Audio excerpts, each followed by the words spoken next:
جو ہے پتہ ہے خدا کچھ اور نہیں ہے، وہی چادر یمانی ہے، اس لیے کہ چادر یمانی کے ذریعے سے رسول اللہ کو شفا یابی عطا ہوئی تھی۔ لیکن ایک وہ چادر تھی جو سرے سیدہ پر آئی تھی، سرے بطول پر آئی تھی، سرے زہرا پر آئی تھی، وہ رسول کے لیے شفا یابی کا باعث بنی۔ اللہ اکبر۔ جو چادر تھی جو سرے بطول پر آئی، سرے زہرا پر آئی، جو رسول کے لیے شفا یابی کا باعث بنی، ایک وہ چادر ہے کہ جس کے اوپر شہزادی عالمیان کے قدم آتے ہیں۔ اللہ اکبر، کاش متوجہ ہو، فرش ازا کی عظمت۔ دیکھیے ایک وہ چادر ہے، اس کو ذہن میں رکھیے، ایک وہ چادر ہے جو سرے بطول پر آئی، وہ رسول کے لیے شفا یابی کا باعث، شفا یابی کا ذریعہ بنی، اور ایک وہ چادر ہے کہ جس چادر کے اوپر جناب سیدہ عالمیان کے قدم مبارک آتے ہیں، وہ عزاداروں کے لیے باعث شفا ہوتی ہے، وہ فرش عزا ہے۔ اب کوئی یہ نہ کہے کہ فرش عزا سے کوئی اعتراض نہ کرے کہ بھائی ہم فرش عزا پر نہیں بیٹھیں گے، ہم دور سے کھڑے ہو کر مجلس کو سماعت کریں گے، مجلس کو سنیں گے۔ تو میں نے کل بھی عرض کیا تھا کہ دور سے تماشا دیکھنے والے کبھی سفینے کے سوار نہیں کہلاتے ہیں، ہمیشہ سفینے کا سوار وہی کہلاتا ہے جو سفینے پہ سوار ہوتا ہے، سفینے کے قریب ہوتا ہے۔ تو رسول اللہ نے بتا دیا ایک وہ چادر تھی جو سر بطول پر آئی، وہ رسول کے لیے شفا بنی، ایک وہ چادر جس کے چادر کے اوپر جناب سیدہ کے قدم مبارک آتے ہیں، وہ عزاداروں کے لیے شفا یابی کا باعث بنی۔ تو یہ شفا یابی کا باعث بنی، یہ چادر کوئی معمولی چادر نہیں ہے۔ اور دیکھیے چادر کی اتنی اہمیت ہے، آج ہمارے معاشرے میں دیکھیے پردے کی کتنی رسپیکٹ ہے، معصوم کے اخبار، معصومین کے فرمان کتنے بھرے پڑے ہیں کہ پردے کے حوالے سے آج کل معاشرہ ایسا ہے کہ انسان پردہ کرنا ہی نہیں چاہتا ہے۔ دیکھیے اللہ نے بتایا، اور اللہ نے ہر محترم چیز کو پردے میں رکھا ہے۔ جملے کی قدر کیجئے گا، ہر محترم چیز کو اللہ نے پردے میں رکھا ہے۔ کاش متوجہ ہو، جملے کی قدر کیجئے گا، اللہ نے ہر، اس جملے کو اپنے ذہن میں محفوظ کیجئے گا تبھی لطف آئے گا جملے کا۔ اللہ نے ہر چیز کو پردے میں رکھا ہے، کپڑے میں رکھا ہے، پردے میں رکھا ہے۔ اگر پردے میں نہ رکھتا تو اس کی کوئی احترام نہ ہوتا، اس کے کوئی رسپیکٹ نہ ہوتا۔ اللہ نے ہر چیز کو، یعنی ہر محترم چیز کو، ہر بابرکت چیز کو، ہر عظمت چیز کو پروردگار عالم نے پردے میں رکھا ہے۔ دیکھیے اگر آپ خانہ کعبہ حج کرنے کے لیے جائیں، حج بیت اللہ، وہاں پر تو ایک سے ایک بڑے عالیشان مکان بنے ہیں، آپ دیکھیں اور حج کرنے لگے، طواف کرنے لگے، لیکن پروردگار نے ایک نشان بتایا ہے۔ کیا بتایا ہے؟ کہ خانہ کعبہ جاؤ، وہاں پر ایک نشان یہ ہے، ایک گھر ہے جو چادر اوڑھے ہوئے ہے۔ اللہ اکبر، کاش متوجہ ہو، ایک گھر جو ہے وہ چادر اوڑھے ہوئے ہے، اس کا طواف کرنا۔ میں نے کیا کہا؟ ہر بابرکت چیز کو اللہ نے پردے میں رکھا ہے، چادر میں رکھا ہے۔ اب جو اعتراض کرتے ہیں کہ بھائی ہم پردہ نہیں کریں گے، ہم حجاب نہیں کریں گے، ان کے لیے جملہ ہے کہ دیکھیے اللہ نے ہر بابرکت چیز کو، ہر عظمت چیز کو، ہر بلند چیز کو پروردگار عالم نے پردے میں رکھا ہے۔ دیکھیے کعبہ ہے با عظمت، کعبہ ہے بابرکت، پروردگار عالم نے کعبے کو بھی ایک غلاف میں رکھا ہے، ایک چادر میں رکھا ہے، ایک پردے میں رکھا ہے۔ آپ جاتے ہی ساتھ کسی بھی مکان کا حج نہیں کر سکتے ہیں، اللہ نے ایک نشان بتایا ہے، اللہ نے یہ پیغام دیا ہے، جب بھی تم خانہ کعبہ کے قریب جانا تو ایک اس مخصوص گھر کے قریب جانا جو چادر اوڑھے ہوئے ہے، یعنی آپ ہر گھر کا طواف نہیں کر سکتے ہیں، اسی کا طواف کریں گے جو غلاف اوڑھے ہوئے ہے، جو چادر اوڑھے ہوئے ہے۔ دیکھیے ہر کتاب غلاف میں نہیں آتی ہے، اللہ اکبر، ہر کتاب غلاف میں نہیں آتی ہے، ہر کتاب چادر میں نہیں آتی ہے، ہر کتاب چادر میں نہیں آتی ہے، پردے میں نہیں آتی ہے۔ فقط پروردگار عالم نے قرآن مجید کو غلاف میں رکھا ہے۔ آپ کے گھر میں بھی قرآن مجید ہوگی، میرے گھر میں بھی قرآن مجید ہے، تو ہمارے یہاں کا دستور عمل یہ ہے کہ جب قرآن مجید ہم پڑھتے ہیں، پڑھنے کے بعد بند کرتے ہیں تو اس کو غلاف میں رکھ دیتے ہیں، اس کو جزدان میں رکھ دیتے ہیں۔ ایک یہ پردہ، ایک وہ پردہ، ایک خانہ کعبہ کا پردہ، ایک قرآن کا پردہ۔ دیکھیے پروردگار عالم نے پردے کا احترام بتایا، اللہ نے ہر بابرکت چیز کو پردے میں رکھا ہے، اور پروردگار عالم نے بتایا کہ اگر کوئی مکان، اللہ اکبر، کاش متوجہ ہو، اگر کوئی مکان خانہ کعبہ کے غلاف میں آ جائے، کوئی چادر میں گھر آ جائے تو اپنے گھر جیسا گھر نہ سمجھ لینا۔ اللہ اکبر، کاش متوجہ ہو۔ اب اگر کوئی مکان، اگر کوئی گھر کعبے کے غلاف کے کعبے میں آ جائے، غلاف میں آ جائے، پردے میں آ جائے تو اپنے گھروں جیسا گھر نہ سمجھ لینا۔ اگر کوئی کتاب جزدان کے پردے میں آ جائے، جزدان کے غلاف میں آ جائے تو اپنے گھروں جیسی کتاب نہ سمجھ لینا۔ اب اگر کوئی بندے فاطمہ کی چادر کے نیچے آ جائے تو اپنے جیسا بشر نہ سمجھ لینا۔ اللہ اکبر، درود بھیجے محمد و آل محمد۔ تھوڑا آپ لوگ بال جو کھڑے ہیں صلوات کا سہارا لیتے ہوئے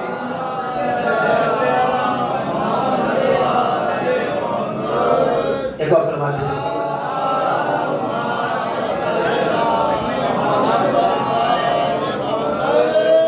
پڑھتے رہے، اس لیے صلوات کی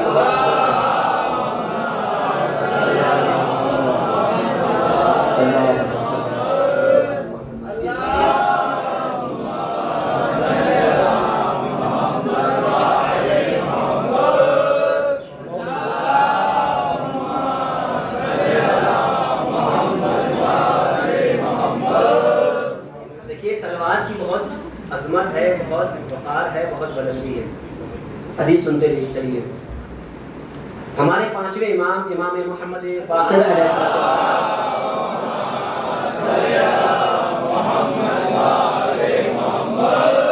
صلوات کے سلسلے میں پانچویں امام کا ارشاد گرامی ہے کہ اگر کوئی بشر، اگر کوئی انسان ایک مرتبہ آل اطہار کے اوپر، آل محمد کے اوپر، ہم اہل بیت نبی کے اوپر ایک مرتبہ درود بھیجے اور 400 سال تک خاموش رہے، اللہ اکبر، کاش متوجہ ہو، ایک بار درود بھیجے ہم اہل بیت اطہار کے اوپر، ائمہ معصومین علیہ السلام کے اوپر ایک بار، فقط ایک بار درود بھیجے اور 400 سال تک خاموش رہے، پھر 400 سال کے بعد آل محمد کے اوپر پھر درود بھیجے تو یقیناً فرشتے کہتے ہیں کہ بھیا ابھی تو ہم تمہارے پچھلے درود کا ثواب لکھ رہے ہیں۔ اللہ اکبر، یعنی اتنی فضیلت ہے، اتنی عظمت ہے صلوات کی۔ کوئی صلوات معمولی چیز نہیں ہے، اس لیے کہ صلوات ہم بھی بیچتے ہیں، صلوات پروردگار بھی بیچتا ہے۔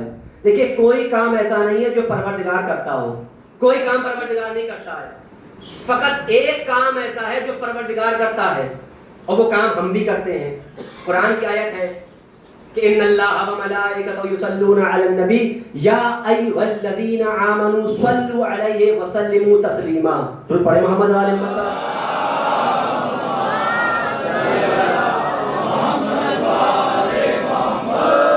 یعنی پروردگار اور اس کے ملائکہ ساتھ میں آل رسول کے اوپر درود بھیجتے ہیں۔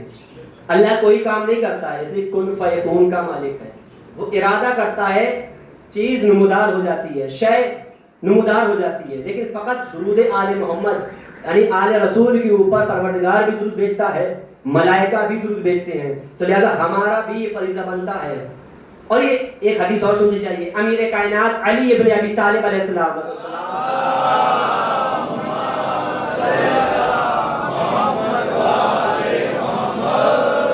بتائیے ہماری نظر میں سب سے بڑا کنجوس کون ہوتا ہے؟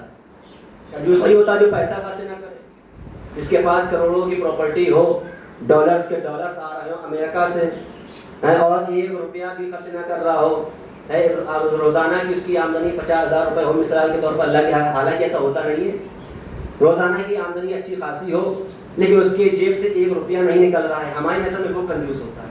اہل بیت کی نظر میں کون کنجوس ہے؟ سنیے، مولا علی کی حدیث ہے، آپ کسی بھی عالم سے، کسی بھی مفکر سے، کسی بھی خطیب سے حدیث کو سن سکتے ہیں، اور میں جو پڑھتا ہوں، جو میں اپنی آنکھوں سے پڑھ کے آیا ہوں، باب مدینۃ العلم سے، شہر علم سے، شہر نجف سے، وہی آپ کو سنا رہا ہوں، میں اپنی کوئی جیب سے آپ کی بارگاہ میں ہدیہ نہیں کر رہا ہوں، جو ادارے اہل بیت سے مجھے بھیک ملی ہے وہ آپ کی بارگاہ میں بھیج رہا ہوں۔ مولا علی کی حدیث ہے، حالانکہ ہماری نظر میں وہ کنجوس ہوتا ہے کہ جس کے پاس پیسہ ہے مگر خرچ نہیں کرتا ہے، دکان پہ بھی جاتا ہے، کسی دوست کے ساتھ کہتا نظر آتا ہے کہ بھائی ہم پیسہ دینے کے لیے، پیسہ دینے کی باری آتی ہے تو دوست کو چونا لگا دیتا ہے، لیکن اہل بیت کی نظر میں کون کنجوس ہے؟ بھائی مولا کائنات علی ابن ابی طالب کا فرمان ہے، ہماری نظر میں وہ کنجوس ہے کہ جس کے سامنے ہماری فضیلتوں کو بیان کیا جائے، ہمارے فضائلوں کو پڑھا جائے، ہمارے مناقب کو پڑھا جائے، فضیلتوں کو بیان کیا جائے، اور فضیلتوں کو سننے کے بعد جس کی زبان سے ہمارے اوپر درود بھی نہ بھیجا جا سکے، دنیا میں سب سے بڑا، اس سے بڑا کوئی کنجوس نہیں ہے. یاد رکھیے گا، جو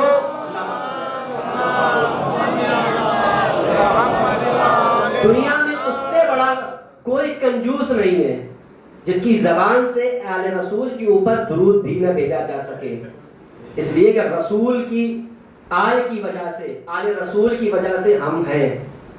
اب کوئی یہ کہے کہ بھائی ہماری وجہ سے عزاداری ہے، حالانکہ ایسا نہیں ہے. یاد رکھیے گا. اب کوئی کہے کہ بھیا ہم ہیں تو عزاداری ہے، ہم ہیں عزا خانے ہیں، ہم ہیں تو فرش عزا ہے، ہم ہیں تو یہ مرثیہ خانی ہے، ہم ہیں تو یہ مولانا صاحب ہے، ہم ہیں یہ سوز خانی ہے، ہم ہیں یہ تو یہ مجلسیں ہیں. بھائی ایسا نہیں ہے. آپ نہیں بھی ہوں گے تب بھی مجلسیں ہوں گی. یاد رکھیے گا، آپ نہیں تھے تب بھی مجلسیں تھیں. آپ کے ہونے نہ ہونے سے مجلس کے اوپر کوئی حرف نہیں آنے والا ہے. آپ مجلس کے محتاج ہیں، مجلس آپ کی محتاج نہیں ہے. اگر آپ مجلس میں آ رہے ہیں تو آپ امام حسین کے اوپر احسان نہیں کر رہے ہیں، آپ اپنے اوپر احسان کر رہے ہیں. یاد رکھیے گا، آپ کا یہاں پر آنا اپنے اوپر احسان کرنا ہے، امام حسین کے اوپر یا جو مجلس کرا رہا ہے صاحب خانہ کے اوپر احسان کرنا نہیں ہے، بلکہ اپنے اوپر یہ احسان کرنا ہے کہ پروردگار عالم نے ایک مرتبہ مجھے پھر موقع دیا کہ میں در آل رسول پر بیٹھ کر، فرش عزا پر بیٹھ کر فضائل اہل بیت کو سن سکوں، اور ان کی فضائل کو، ان کے فضیلتوں کو سننے کے بعد اپنی زبان کو جنبش دے کر درود کی سہارا لے کر آل رسول کے اوپر درود بھیج سکوں. اگر ہم ہیں تو مجلسیں ہیں، یہ جو خیال رکھتا ہے یہ غلط تھنکنگ ہے، یہ غلط خیال ہے. بھائی عزاداری کی وجہ سے ہم ہیں. آج لوگ عزاداری کے خلاف بولتے ہیں، آج لوگ عزاداری کے اوپر حرف اٹھاتے ہیں، آج عزاداری کے اوپر لوگ انگلیاں اٹھاتے ہیں کہ بھائی عزاداری کو ختم کر دیں گے، عزاداری کو مٹا دیں گے، عزاداری کو برباد کر دیں گے. اما بھائی ان کو اس بات کا یاد رکھنا چاہیے، اس بات کا خیال رکھنا چاہیے کہ جب زندہ یزید، اللہ اکبر، جب زندہ یزید فرش عزا کو، عزاداری کو نہ بند کرا سکا تو آج اس کی نسلیں کیا بند کرا پائیں گی. ایک درود پڑھے محمد و آل محمد پر.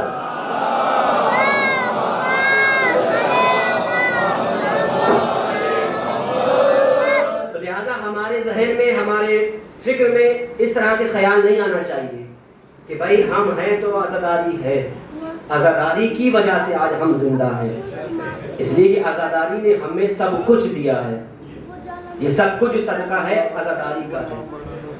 آج یہاں پر ہر انسان یکجا ہو کر اپنی بات کو پہنچاتا ہے.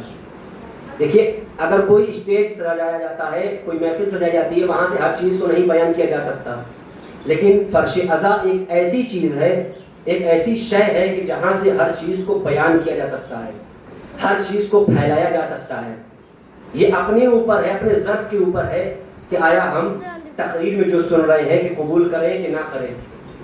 اگر ہم قبول کر رہے ہیں تو یقیناً ہمارا یہاں پر مجلس حسین میں آنا بارگاہ حسین میں، بارگاہ خدا میں قابل قبول ہو گیا. اگر ہم اپنے اندر آل رسول کی باتوں کو قبول نہیں کر رہے ہیں تو یقین جانیں کہ ہمارا یہاں پر فقط اپنا ٹائم برباد کرنا ہے. یہ بات حقیقت ہے، اس لیے کہ اسی مجلس کی وجہ سے آج ہم زندہ ہیں. یہی مجلس حسین کا صدقہ تھا کہ جس کی وجہ سے آج لوگ مظلوم کی حمایت کر رہے ہیں، ظالم کی اس کے اوپر کھڑے ہوئے ہیں، ظالم کے خلاف ڈٹے ہوئے ہیں. ہمیں اپنے بچوں کو ایک بات بتانی چاہیے. کسی ایک عالم دین نے یہ بات پڑھی تھی، نام یاد نہیں آ رہا، بہرحال انہوں نے ایک جملہ کہا تھا کہ ہم ایک ایسے زمانے سے، ایک ایسے دور سے زندگی گزار رہے ہیں کہ اس دور کو ہمیں اپنے بچوں کو بھی بتانا چاہیے کہ بیٹے ہم اس زمانے میں زندگی بسر کر رہے تھے، اس زمانے میں زندگی گزار رہے تھے کہ جس زمانے میں ایک 86 سال کا ضعیف، 86 سال کا بزرگ، ایک عالم دین، اللہ اکبر، کاش متوجہ ہوں، ایک 86 سال کا، 86 برس کا ایک عالم دین یکو تنہا جو ظلم کے خلاف ڈٹا ہوا تھا، ظلم کے خلاف کھڑا ہوا تھا اور ظالم مظلوموں کی حمایت کر رہا تھا، مظلوموں کے ساتھ تھا، کہ جس کے پاس کچھ نہ تھا مگر فقط خدا کی مرضی تھی، خدا جس کے ساتھ تھا۔ ہمیں اپنے بچوں کو بتانا چاہیے کہ ہمارا دور اس طرح سے گزرا ہے کہ ہم نے اس ایسے منظر کو، ایسے مناظر کو طے کیا ہے، پایا ہے کہ ایک 86 سال کا بزرگ، ایک عالم دین ایران کا، جو ظالموں کے خلاف کھڑا ہوا ہے اور مظلوموں کی حمایت کرتا ہوا نظر آ رہا ہے۔ کیوں بھائی؟ اگر امام حسین نے کربلا سے پہلے مدینے میں اگر امام حسین نے رسول یزید کی بیعت کر لی ہوتی تو یقیناً آج دنیا میں کوئی زندہ نہ بچتا۔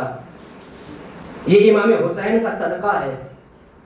امام حسین نے جب دربار ولید میں جملہ کہا، جب ولید نے طلب کیا مولا حسین کو، تو مولا حسین نے یہ جملہ کہا تھا نا کہ اے ولید، کیا بیعت کا مسئلہ اتنا ہلکا ہے؟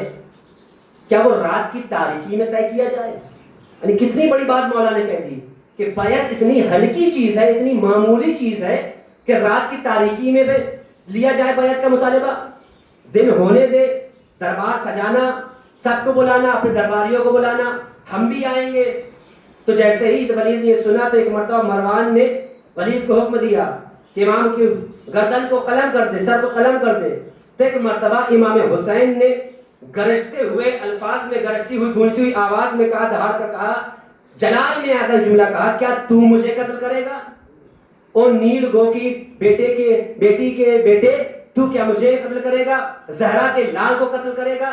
وہیں پر دربار ولید میں امام حسین نے مدینے میں جملہ کہا تھا کہ من مثلی لا یبایو، کہ مجھ جیسا اس جیسے کی بیعت نہیں کر سکتا۔ آج بھی وہی زمانہ ہے کہ 86 سال کا ایک عالم دین بزرگ جس کا نام سید علی حسین خامنائی ہے، وہ جو ظالموں کے خلاف کھڑا ہوا، آخری بات اس کے بعد رکھتے مسائل، جو ظالموں کے خلاف کھڑا ہوا ہے، مظلوموں کی حمایت کر رہا ہے۔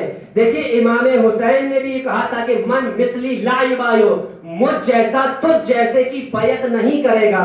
اس لیے کہ امام حسین نے مدینے سے دربار ولید سے ایک پیغام دے دیا کہ جس کے دل میں حسینیت بستی ہوگی، اللہ اکبر، جس کے دل میں حسین ہوگا، جس کے دل میں حسین کی محبت ہوگی، جس کے دل میں حسین کی الفت ہوگی، جس کے دل میں حسین کا عشق ہوگا، وہ ظالم کے خلاف کھڑا رہے گا، مظلوم کی حمایت کرتا نظر آئے گا۔ اس لیے کہ امام حسین نے کہا تھا کہ من مثلی لا یبایو، مجھ جیسا اس جیسے کی، یعنی مجھ جیسا یزید جیسے کی۔ اب جو یزید جیسا ہوگا وہ حسین یزید جیسے کی بیعت نہیں کرے گا۔ آج بھی ایران میں حسین کا بیٹا سید علی حسین خامنائی زندہ ہے، جس کی عمر 86 سال کی ہے، امریکہ کو للکار کر بتا رہا ہے کہ بھائی ہم سر کٹا تو سکتے ہیں مگر سر جھکا نہیں سکتے۔ اللہ اکبر۔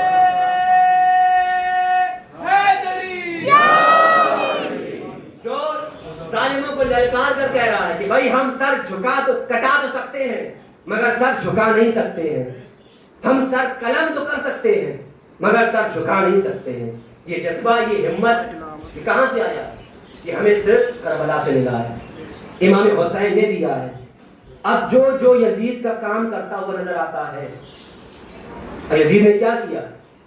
یزید کیا چاہتا تھا کہ جو حلال محمدی ہے اسے حرام کر دیا جائے اور جو حرام محمدی ہے اسے حلال کر دیا جائے۔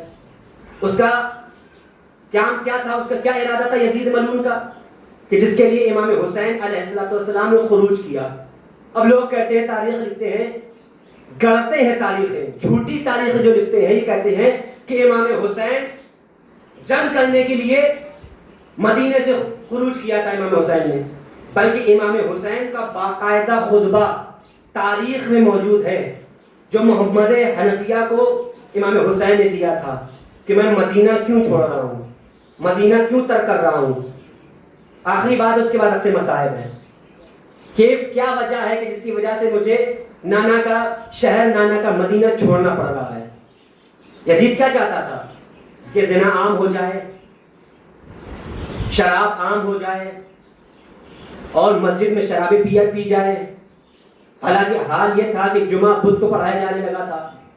امام حسین نے اسی مشن کو یعنی مشن رسول اللہ کو، احکام خداوندی کو بچانے کی خاطر مدینے سے خروج کیا، آئے کربلا کی جانب اپنے قافلے کو لے کر، اپنے چاہنے والوں کو لے کر، اپنے بنی ہاشم کو لے کر۔ فقط کربلا میں 72 افراد تھے۔ امام حسین نے اس انداز سے فہرست کو تیار کیا تھا کربلا کی کہ جس کا انسان اندازہ نہیں لگا سکتا۔ 2 محرم گزر چکی، 3 محرم گزر چکی، شب 4 لگ چکی ہے۔ کل میں نے آپ کی خدمت میں عرض کیا کہ حسین والد کربلا ہو چکے۔ تاریخ بتاتی ہے، صاحب مقاتل نے لکھا ہے کہ 2 محرم سن 61 ہجری کو امام حسین کربلا معلیٰ میں داخل ہو چکے، خیام حسینی لگ چکے ہیں۔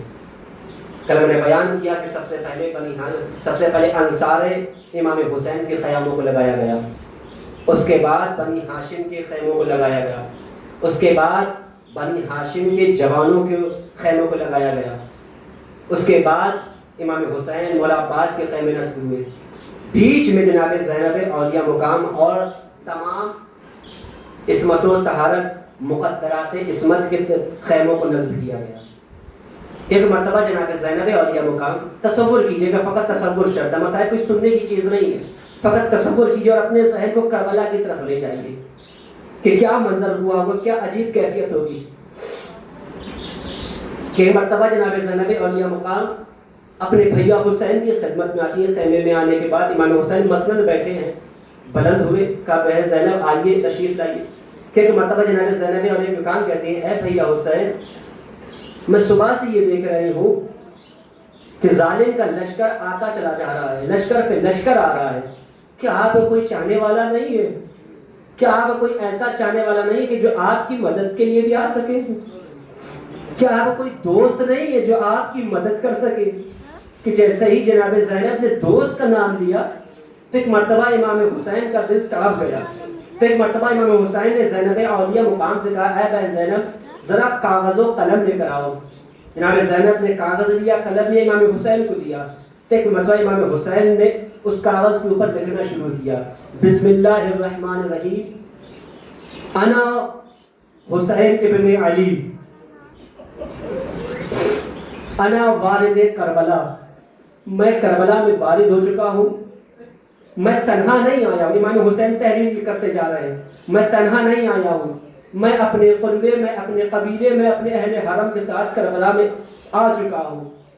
کہ ایک مرتبہ امام حسین تحریر کرتے جا رہے ہیں تو ایک امام حسین نے ایک جملہ اور لکھا، السلام علیکہ، اولا سب سے پہلے جملہ مولانا لکھا تھا کہ السلام علیکہ یا رجل الفقیہ، اے رجل الفقیہ، اے مجتہد، تم پر حسین ابن علی کا سلام، فقط والسلام۔ اب لیجیے، امام حسین نے قاصد کو خط دیا، قاصد لے کر خفیہ راستوں سے کربلا سے کوفہ پہنچا۔ کوفہ کا تقریباً کربلا سے 75 میل کا فاصلہ ہے، 75 کلومیٹر کا فاصلہ ہے۔ خفیہ راستوں سے قاصد امام حسین کا قاصد کوفہ پہنچا، آیا بیت حبیب بن مظاہر پر، دق الباب کیا تو ایک مرتبہ حبیب بن مظاہر اپنی زوجہ کے ساتھ کھانا کھا رہے تھے۔ تو ایک مرتبہ جیسے ہی دق الباب ہوتا ہے دروازے کے اوپر کہ ایک مرتبہ حبیب بن مظاہر کہتے ہیں کون؟ تو حسین کا قاصد کہتا ہے کہ انا برید الحسین، اللہ اکبر۔ جیسے ہی حبیب بن مظاہر نے سنا کہ حسین کا قاصد آیا ہے، حسین کا برید آیا ہے، دوڑتے ہوئے آئے، دروازے کو کھولا۔ دروازے کو کھولنے کے بعد کیا دیکھا کہ حسین کا قاصد کھڑا ہے۔ تو ایک مرتبہ حسین کے قاصد سے کہا کیا بات ہے؟ تو ایک مرتبہ حسین کے قاصد نے کہا کہ میں حسین کا خط لے کر آیا ہوں۔ اب جیسے ہی حبیب نے خط کا نام لیا، خط لیا، لینے کے بعد حبیب نے بوسہ لیا، آنکھوں سے مس کیا، کہ ایک مرتبہ لفافے کو کھولا۔ جیسے ہی خط کو کھولا، کھولنے کے بعد پڑھنا چاہا تو ایک مرتبہ حبیب نے مظاہر کی آنکھوں سے آنسو جاری ہو گئے۔ تو ایک مرتبہ اپنی زوجہ کے قریب آئے تو ایک مرتبہ خاموشی کے ساتھ اس خط کو پڑھ رہے تھے تو ایک مرتبہ روتے جاتے ہیں، خط کو پڑھتے جاتے ہیں، روتے جاتے ہیں۔ تصور کیجئے گا دادارو، روتے جاتے ہیں اور خط کو پڑھتے جاتے ہیں۔ اس میں لکھا تھا السلام علیک یا رجل الفقیہ من الحسین قریب انا وارد کربلا انا حسین ابن علی، میں حسین ابن علی وارد کربلا ہو چکا ہوں۔ اے رجل الفقیہ، حبیب تم پر حسین کا سلام ہو، جتنا جلدی ہو سکے ہماری نصرت کے لیے آؤ۔ اب جیسے ہی یہ حبیب نے یہ پڑھا، ایک مرتبہ زارو قطار گریا کرنے لگے۔ ایک مرتبہ حبیب کی زوجہ نے منظر دیکھا، حبیب سے کہا اے حبیب کیا بات ہے، کیا بات ہے، کیوں گریا کر رہے ہو؟ ایک مرتبہ حبیب کہتے ہیں میں کیا بتاؤں، میرے بچپن کا دوست حسین ابن علی نرگئے عادہ میں گرا ہوا ہے۔ ایک مرتبہ حبیب نے جیسے یہ کہا تو حبیب کی زوجہ کہتے ہیں حبیب کیا ارادہ ہے؟ تو ایک مرتبہ حبیب کچھ نہ بولے، پھر زوجہ حبیب نے کہا کیا ارادہ ہے؟ حبیب نے کچھ نہ کہا، پھر زوجہ حبیب نے کہا حبیب کیا ارادہ ہے؟ حبیب نے کچھ نہ کہا۔ تو ایک مرتبہ جلال کے عالم میں آ کر حبیب کی زوجہ نے اپنے سر سے چادر کو اتارا اور حبیب کو دیا، کہا حبیب لو میری چادر کو تم اوڑھ لو اور اپنی تلوار کو مجھے دے دو، حسین پر قیامت کا وقت آ گیا ہے اور تم خاموشی اختیار کیے ہو۔ ایک مرتبہ حبیب کہتے ہیں اے بندگان خدا، اے خدا کی بندی، میں تمہارا امتحان لے رہا تھا، اگر میں حسین کی مدد کے لیے چلا جاتا تو تمہارا ناصر و مددگار کون ہوتا؟ لیجیے تاریخ بتاتی ہے سارے مسائلوں کو چھوڑتے ہوئے حسین نے حبیب نے اپنے غلام کو بلایا، گھوڑے کے ساتھ خفیہ راستوں سے بھیجا کہ تم سرحد کوفہ پر پہنچو، میں پیچھے پیچھے آتا ہوں۔ حبیب بھی خفیہ راستوں سے پہنچے۔ تو ایک مرتبہ جیسے ہی اپنے غلام اور رہوار کے قریب پہنچے تو ایک مرتبہ حبیب نے کیا عجیب منظر دیکھا کہ میرا حبیب کا غلام ہے جو گھوڑے کی باہوں سے لپٹا ہوا ہے اور گفتگو کر رہا ہے۔ حبیب کا غلام کہتا ہے کہ اے اسب باوفا، اے رہوار، اے میرے آقا کے گھوڑے، اگر میرا آقا نہ آیا تو میں تجھ پر سوار ہو کر کربلا حسین کی مدد کے لیے جاؤں گا۔ ایک مرتبہ جیسے ہی حبیب نے یہ منظر دیکھا تو زارو قطار گریا کرنے لگے، کہا حسین پر قیامت کا منظر آ گیا کہ اب تو گھوڑے بھی رو رہے ہیں، اب تو جانور بھی رو رہے ہیں، اب تو غلام بھی امام کے اوپر نصرت کے لیے تیار ہے۔ لیجیے حبیب آئے، رہبار پر سوار ہوئے، غلام کو آزاد کرنا چاہا۔ ایک مرتبہ غلام کہتا ہے اے آقا، زندگی بھر اب آپ کے ساتھ رہا، اب آپ جنت کی طرف جا رہے ہیں تو مجھے اکیلا چھوڑ کر جا رہے ہیں، اب یہ سننا تھا۔ لیجیے غلام کو بھی ساتھ لیا، آئے کربلا کہ ایک خط اٹھی تو ایک مرتبہ امام حسین اپنی مسند سے بلند، آخری فکرہ اس کے بعد رحمت تمام ہے، اپنی مسند سے بلند ہوتے ہیں۔ عباس کو بلایا، اکبر کو بلایا، قاسم کو بلایا اور محمد کو بلایا، کہا عباس جاؤ میرے بچپن کا دوست حبیب آ رہا ہے، ذرا استقبال کرو، یہ بڑھ کر استقبال کرو۔ ایک مرتبہ حبیب آئے، مولا عباس استقبال کیا، حسین نے گلے سے لگایا۔ ایک مرتبہ خیمے میں آواز پہنچی تو ایک مرتبہ جناب زینب نے کہا اے فضا کیا بات ہے، کون آیا ہے؟ ایک مرتبہ جیسے ہی فضا نے خیمے کا پردہ ہٹایا تو ایک عجیب منظر دیکھا۔ کیا دیکھا کہ حبیب جو ہے وہ آقا حسین کی باہوں سے لپٹے ہوئے ہیں۔ تو ایک مرتبہ فضا کہتی ہے اے شہزادی، حسین کے بچپن کے دوست حبیب آئے ہوئے ہیں، اب یہ سننا تھا، آخری جملہ ہے، خدا آپ کے رحمتوں کا نزول فرمائے، خدا کسی غم میں نہ رلائے سوائے غم سید الشہداء کے۔ ایک مرتبہ فضا نے کہا اے آقا شہزادی، آپ کے بھیا حسین کے بچپن کے دوست حبیب آئے ہوئے ہیں، اب یہ سننا تھا۔ ایک مرتبہ زینب نے کہا اے فضا ذرا میرے بھائی دوست کو میرا سلام پہنچا دو، حبیب کو سلام کہلاؤ۔ ایک مرتبہ فضا آئی، حبیب سے کہا اے حبیب شہزادی نے آپ پر سلام کہا ہے۔ ایک مرتبہ بھی یہ سننا تھا۔ ایک مرتبہ حبیب تماچے مارنے لگے، کہا ہائے قیامت بپا ہو گئی، علی کی بیٹیاں، علی کی شہزادیاں مجھ جیسے غلام کو سلام کہلائے۔